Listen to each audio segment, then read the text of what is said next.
माली परेशानी, पहली बात तो ये कि इतनी बड़ी परेशानी नहीं जिसको सवार किया जाए। आयत पढ़ूंगा कुरान पाक की और मेरा ख्याल है कि बहुत सारी परेशानियां तो कुरान मजीद के लफ्ज़ों से दूर हो जाएंगी। सूरह हूद है, उसकी आयत नंबर 6 है, 12वें सिपारे की पहली आयत है। क्या अंदाज है और मेरे रब का कितना मन मोह लेने वाला और दिल को छू लेने वाला अंदाज है।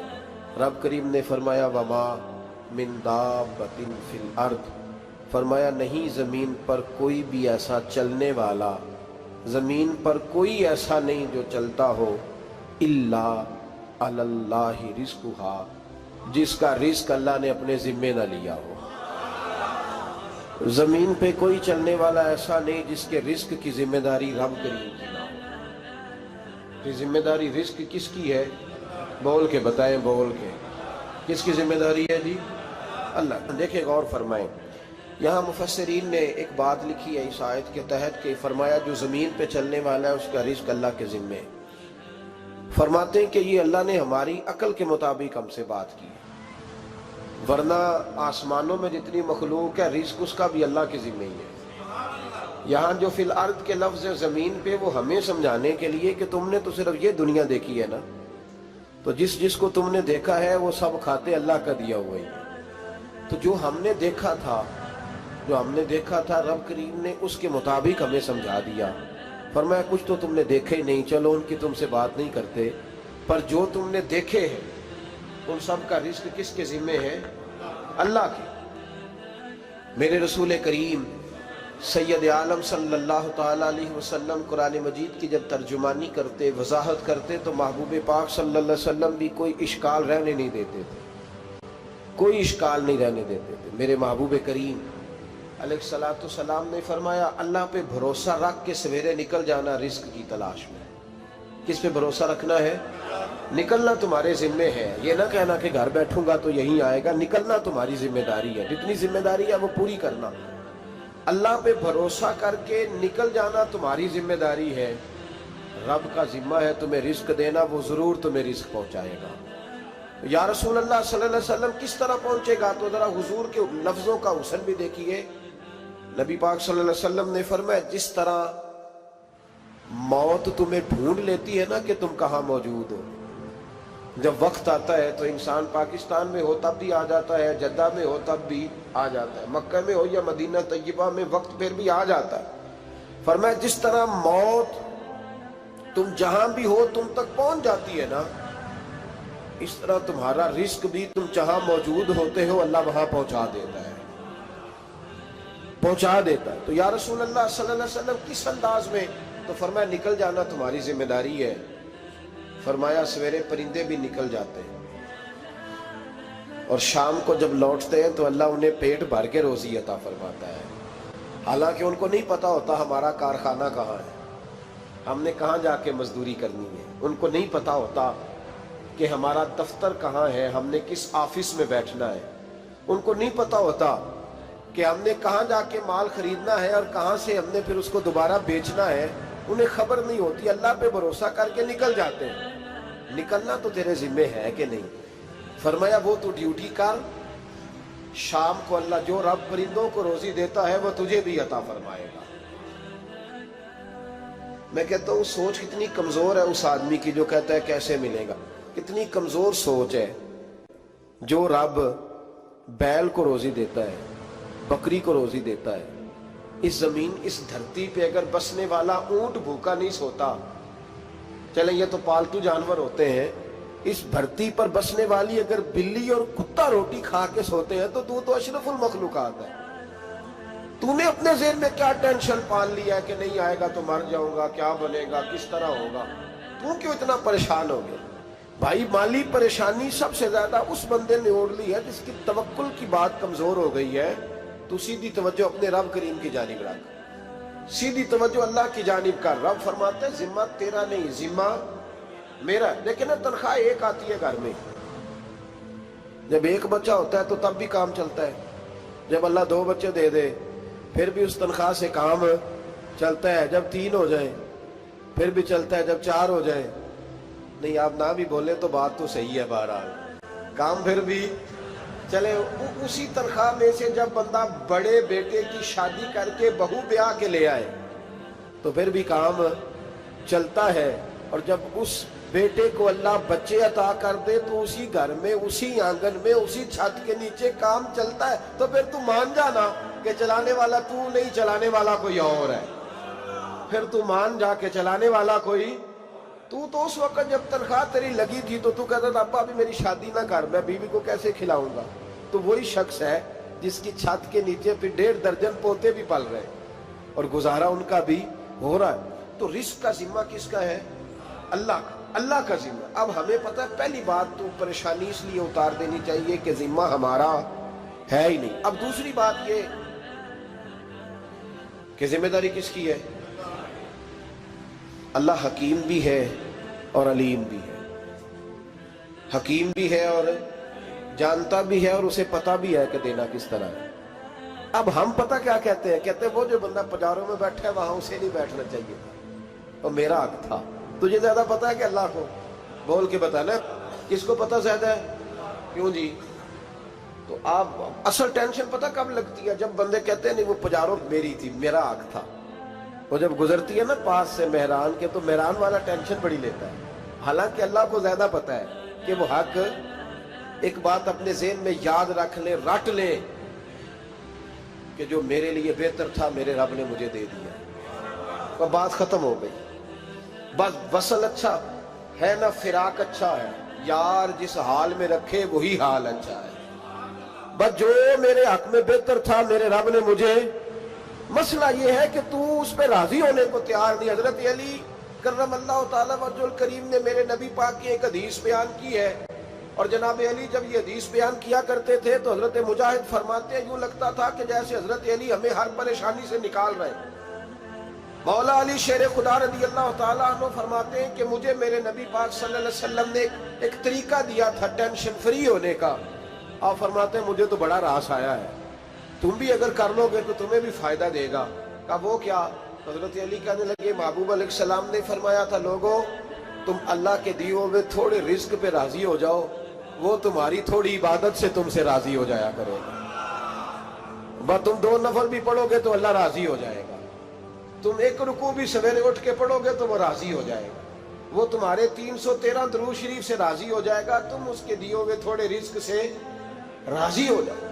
ٹینشن اس لیے ہوتی ہے کہ ہم راضی نہیں جو اس نے ہمیں دیا ہے۔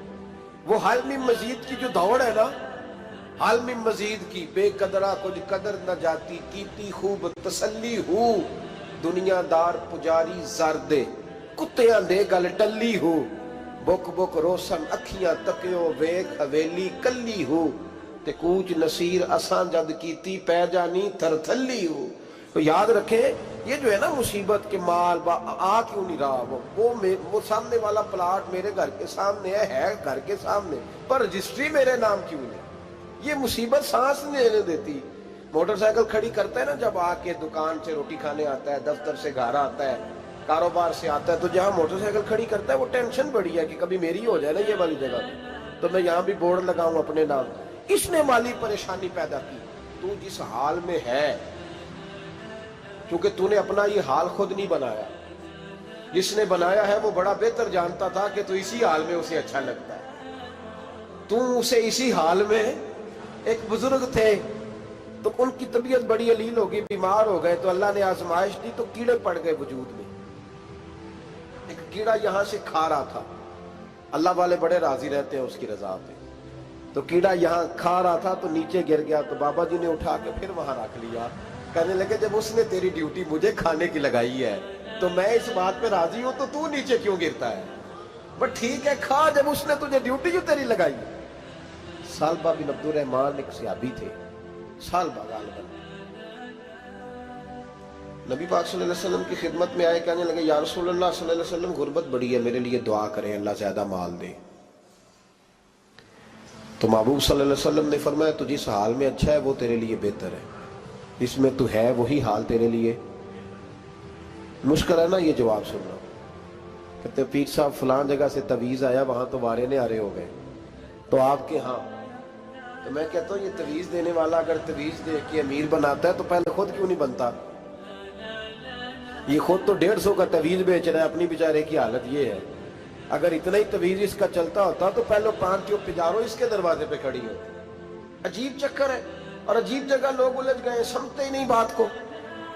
या रसूल अल्लाह सल्लल्लाहु अलैहि वसल्लम दुआ कर दे तो महबूब ने क्या फरमाया? फरमाया तू जिस हाल में है ना वो हाल तेरे लिए बेहतर है, उसी में रह। कहनी हुजूर दुआ करे। फरमाया साल बाद तू बाज आ जा। हुजूर दुआ करे। फरमाया तू बाज आ जा। 2-3 दफा का जिद की। महबूब ने फरमाया जा, फिर अल्लाह तुझे ज्यादा पैसे देगा। चंद बकरियां खरीदी, इतनी बरकत हुई कि बकरियों के रेवड़ बन गए। फिर कुछ बकरियां बेच के गाय खरीद ली, उनके भी रेवड़ हो गए। फिर कुछ ऊँट ऊँटनियां ले ली, रेवड़ ही रेवड़। पहले 5 वक्त मस्जिद में आते थे, अब फजर और इशा रह गई। फिर माल ज्यादा हुआ तो मदीने शहर में कोई जगह ही नहीं, मदीने से बाहर हवेली खरीदी, फिर जुमा ही रह गया। जुमे के जुमे आते, ज़कात का हुक्म आया। मेरे नबी करीम अलैहिस्सलाम ने हजरत अबू हुरैरा को भेजा। फरमाया जा उसे क्या तेरी ज़कात बनती है 2.5%। 10 करोड़ रुपया हो तो कितनी ज़कात बनती भाई? 1 करोड़ की 2.5 लाख हुई ना, तो 10 करोड़ की कितनी हुई? तो बड़ी मुसीबत है जब बैंक से मैसेज आता है ना कि 25 लाख निकल गया तेरे अकाउंट से। बहुत बड़ी मुसीबत, बड़ी टेंशन होती है। एक साहब मेरे पास आए, उनकी ज़मीन अचानक महंगी हो गई। अचानक पहले कुछ 15-16 लाख की एकड़ ज़मीन थी, फिर वो करोड़ की हो गई। तो मेरे पास आए, कहने लगे वो 10 करोड़ रुपए बनते हैं तो ज़कात। तो मैंने कहा आपने क्या किया? जरी ज़मीन पे उशर आता है, उस पर ज़कात नहीं आती, तो आपने क्या किया? कहने लगे वो कुछ सोसाइटी के रूल के मुताबिक मैंने फाइलें वगैरह ले ली हैं, अब मैं ना कभी मौका आएगा तो उनको बेचूंगा। तो मैंने कहा अब तो आपका ये माल हो गया बिजनेस का, तो अब तो उस पर ज़कात आएगी।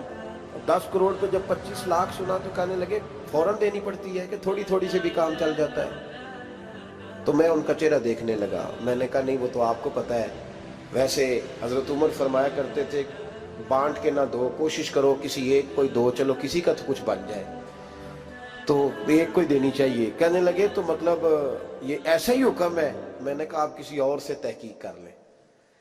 अब ये भाई लेते वक्त नहीं तुझे टेंशन हुई कि 15 लाख का करोड़ हो गया, तो उस वक्त नहीं तूने कहा कि या अल्लाह, तो ये कैसी सोच है मुसलमान?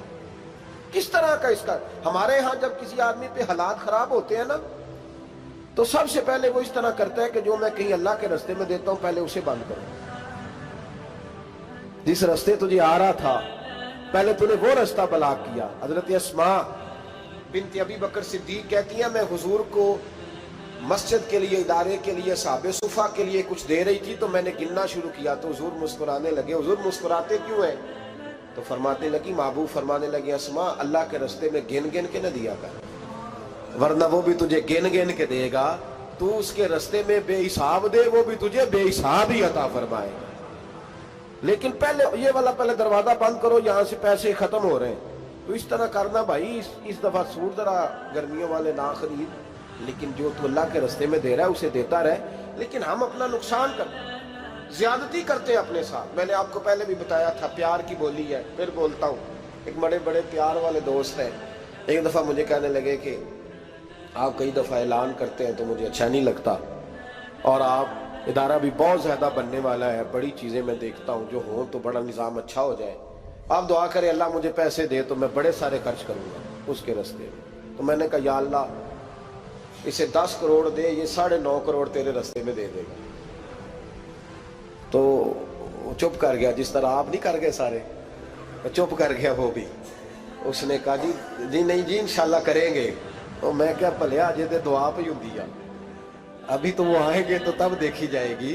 तो तू यहीं अड़ गया, यानी 9.5 करोड़ अल्लाह के रास्ते में खर्च करने की दुआ पे भी आमीन कोई नहीं कहता कि चलो आमीन ही कह दे। तो मैं क्या तेनू तो 50 लाख बचता सी पिया, लेकिन तू इस सौदे पे तैयार है। जब ये सोच होती है, ये गलत सोच है। ये बात तो अगर ते मुस्कुराने वाली, लेकिन ये सोच सही नहीं। हजरत उस्मान गनी रज़ी अल्लाह ताला अन्हु कहते हैं जिस वक्त नबी पाक सल्लल्लाहु अलैहि वसल्लम ने ऐलान किया ना जंग के मौके पर कि 800 सिपाहियों का खर्चा चाहिए, कहते मेरे पास 600 का था। यहाँ एक रवायत में हुजूर ने 1000 का ऐलान किया तो मेरे पास 800 का था। जब 2-3 दफा नबी पाक ने ऐलान किया तो कहते मैंने खड़े होके कहा या रसूलल्लाह पूरा 800 की तरफ से। कहते मैंने 200 सिपाही का खर्चा उधार उठाया, लेकिन पूरे 2 महीने नहीं गुजरे थे, रब करीम ने मुझे कई गुना करके पैसे वापस अता फरमा दिए। पर बात तो ये है कि तेरी वहां लौ लगी हो, तू तजारत करता है उन लोगों के साथ जो क्या दे सकते। तो सालबा के पास हुजूर ने पैगाम भेजा। पहले तो कहा तेरे लिए बेहतर नहीं माल, जब इसरार किया तो बड़ी बरकत हो गई, बड़ा आया तो फरमाया ज़कात दे, 2.5 ज़कात है। जब सोचा कि 5 ऊंटों पे एक बकरी जाएगी और बड़ा सारा मुझे देना पड़ेगा, अब जब गौर किया तो ये तो ना कहा कि मैं नहीं देता। हजरत अबू हुरैरा से कहने लगे नबी करीम अलैहिस्सलाम की खिदमत में अर्ज करना कि मैं खुद आऊंगा। हजरत अबू हुरैरा ने आके अर्ज की या रसूल अल्लाह सल्लल्लाहु ताला अलैहि वसल्लम, हुजूर वो कहते थे मैं खुद आऊंगा। तो कहते महबूब ने ठंडी सांस ली, फरमाया उसे कहा था कि तेरे लिए माल बेहतर नहीं, अब हलाक हो गया, हाय अफसोस हलाक हो गया। उनको भी थोड़ी देर के बाद एहसास हुआ कि ये मैंने क्या किया, नबी पाक को ही कह दिया नहीं है, हुजूर को कह दिया बाद में आऊंगा। अब दौड़े आए, अर्ज की हुजूर मैं सारा कुछ लेके आया हूं, कबूल कर ले। महबूब ने फरमाया गोया बिलाल हबशी की खुश्क खजूर भी कबूल है, और सुहैब रूमी एक अट्टी बान की लाए तो वो भी कबूल है, और अम्मार बिन यासर और मुसअब बिन उमैर अगर 2 दिनार दे जाए और कोई पुराना जोड़ा किसी सिपाही के लिए छोड़ जाए तो वो भी कबूल है, लेकिन तू अपना लाखों लेके चला जा, तेरा कोई नहीं कबूल, माफ कर दे। फरमाया जा माफ किया, पर पैसे लेके ना आना। अगले साल फिर आए, बंधे हुए हाथ हैं, महबूबा मैं दौलत का क्या करूंगा, आग लगानी है, कबूल कर ले। फरमाया तू ले जा, तेरा नहीं कबूल, गिरा जो उनकी निगाह से वो संभल नहीं सकता। हुजूर ने विशाल जाहिरी किया तो जनाब सिद्दीक अकबर के पास आए, लाखों का माल, अबू बकर कबूल कर लो। तो जनाब सिद्दीक अकबर कहने लगे उसका कर लो जिसका नबी ने नहीं किया, चल जा, कोई नहीं चाहिए। हजरत उमर के जमाने में कहत पड़ गया, बारिशें नहीं होती, गल्ला नहीं मिलता, हालात खराब है, माली तौर पे बहरान आ गया, गुर्बतें, मजबूरियां, तकलीफें, आके रोए, उमर मेरा कबूल कर लो, मुझे माफी तो मिल गई थी ना।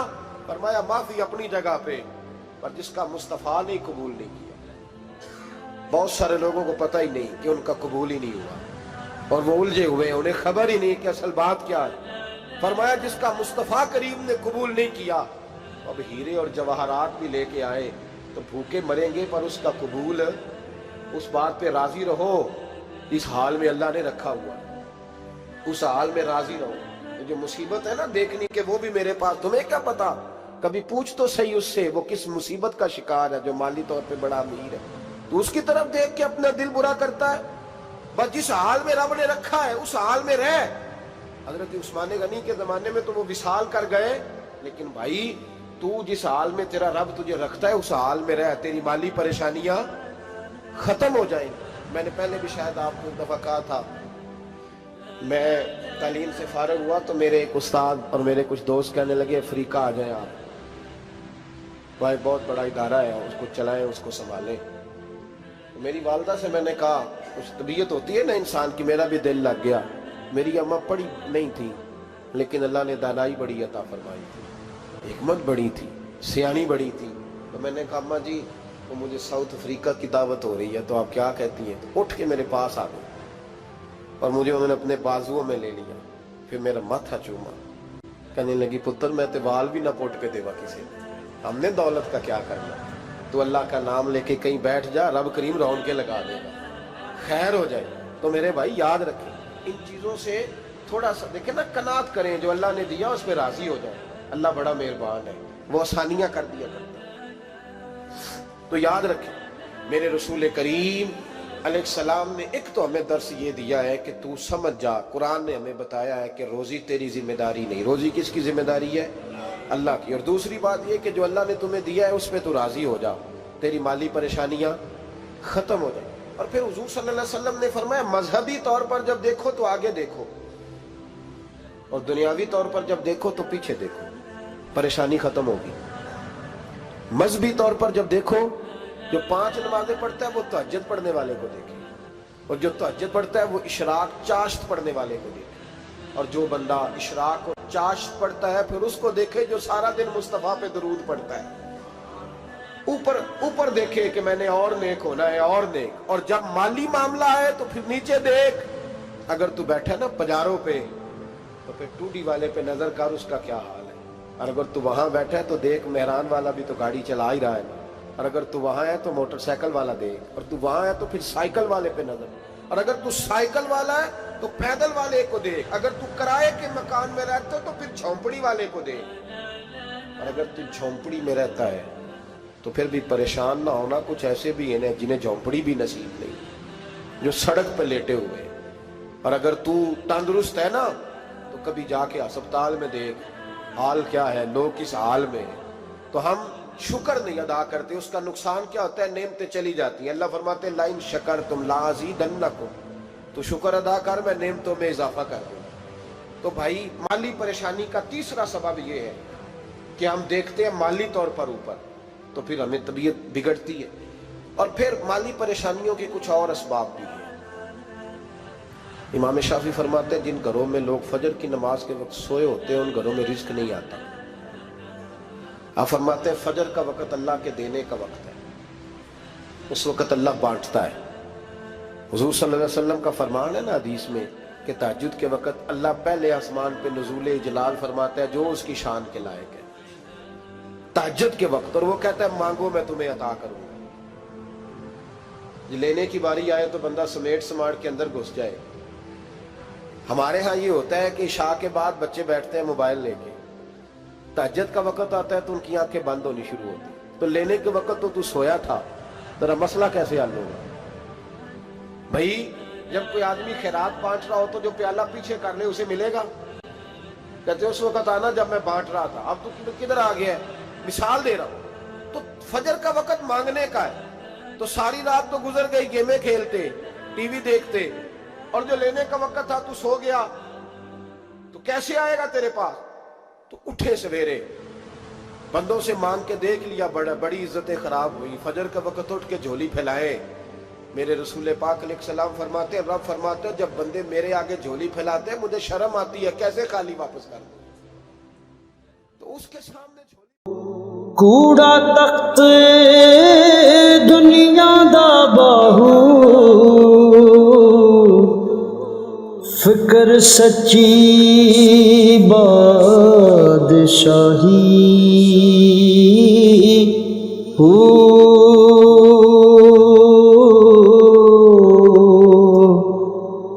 جس دل سے اللہ دا چمکے عشق بھی کردہ ہلے.